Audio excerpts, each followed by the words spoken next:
Hello everyone, welcome to our new video. আমার সাজ দেখেই তোমরা নিশ্চয়ই গেস করতে পারছো। হ্যাঁ হ্যাঁ, ঠিক ধরেছো, আমি শিবরাত্রি উপলক্ষেই এরকম সেজেছি। একটু গিন্নি গিন্নি মতো লাগছে না? প্রথম বছর শিবরাত্রি বলে কথা। সত্যি কথা বলতে আমি একদম নির্জলা করতে পারিনি। নিরামিষ খেয়েই বাবার মাথায় জলটা আমি ঢেলেছি। তো ওখানে আমি চন্দন বাটছিলাম আর বাবার জন্য বেলপত্র নিয়ে একদম গিন্নি সেজে, দেখেছো, মাথায় ঘোমটা টোমটা দিয়ে একদম দাঁড়িয়ে পড়েছি। তারপরে এই যে বাবার মাথায় জল ঢালছি।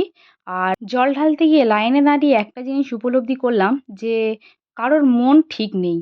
অর্থাৎ সবাই ভাবছে যে এইটা দিলে ভালো হতো, ওইটা দিলে ভালো হতো, এইটা এই টাইমে এটা হয় না, ওই টাইমে ওটা হয় না। কিন্তু এরা কেন বোঝে না যে যাকে জলটা আমি দিচ্ছি সে শুধু জলটাতেই খুশি হয়ে যায়। দুধ, ঘি, মধু এত তার কিছুই চাই না, সে ভালোবেসে একটা বেলপত্রতেই খুশি হয়ে যায়। তো তোমরা কারা কারা আমার সাথে একমত আছো তারা আমাকে ভিডিও জানিও। সোয়াইপ আপ করার আগে হর হর মহাদেব বলে যেও।